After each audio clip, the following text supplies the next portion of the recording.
Welcome back, everyone. Online giant Gumtree is under fire this morning for selling Nazi memorabilia. They include Hitler Youth badges, flags and swastikas with pieces fetching up to $2,000.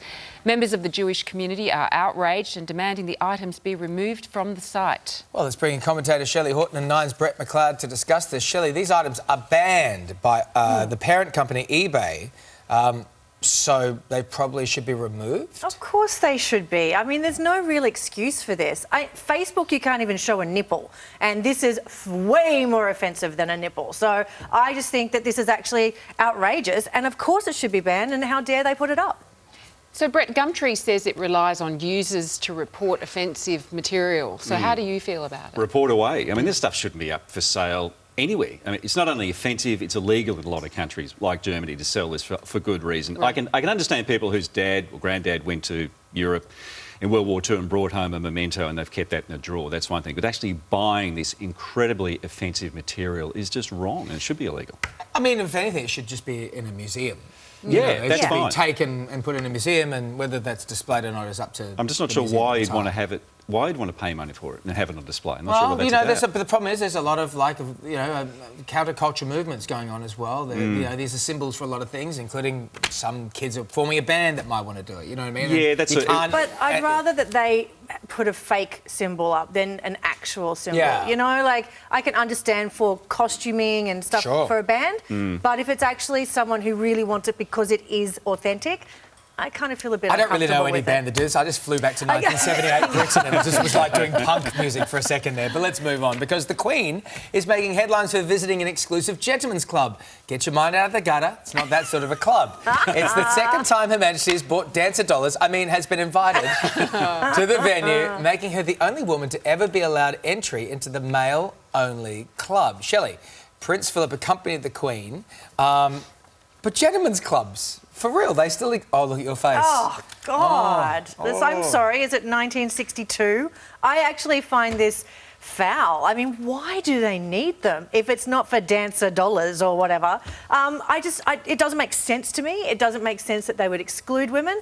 It doesn't make sense that they need to have their boy time. And then it really doesn't make sense, but it's okay for the Queen to come.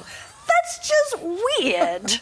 Queen can do whatever she likes. She can go anywhere. She can go anywhere. Isn't that great? You have your face on the money, you can get in anywhere. There you go. They've let the Queen in. I think that's a big step forward, you know? And why can't we have more of these clubs? Come on. Come on, Dave. We really need more places where guys can just get away from women and get them off our backs and just talk amongst ourselves as guys. I'm being ironic. I'm not serious. It's all right. I'm like, I hope your wife isn't watching right now because I'm leaving you out to dry.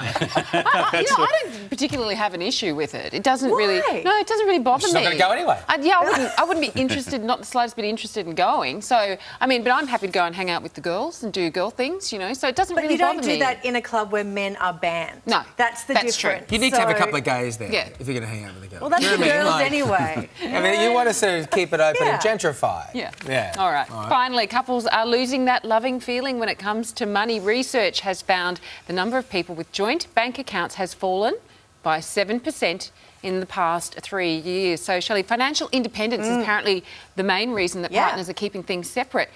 Women are smartening up. That's what it is. I think it's really important to have some financial independence. We've had so many stories this week about millennials thinking that they can marry a man and that's a financial plan. No, get your finances sorted out. If you get married, fantastic. Have a joint account for some of the money. That's what my husband and I do.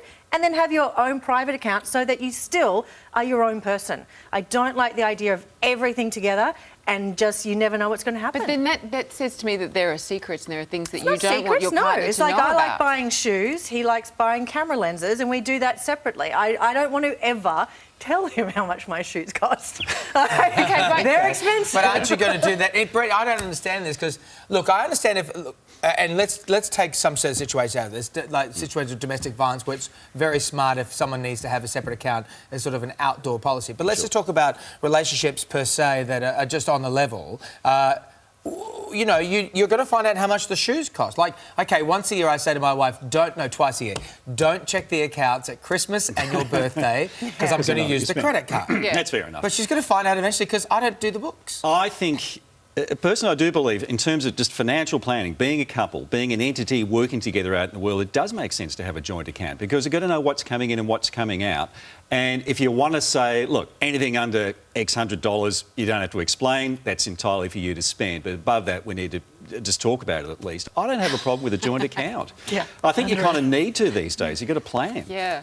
I think if you're living together, I don't think there's really such a thing as financial independence. I think it's kind of, you're in there, you know, there you're is, there. because, I mean, have been married before De facto and we or had a joint account only.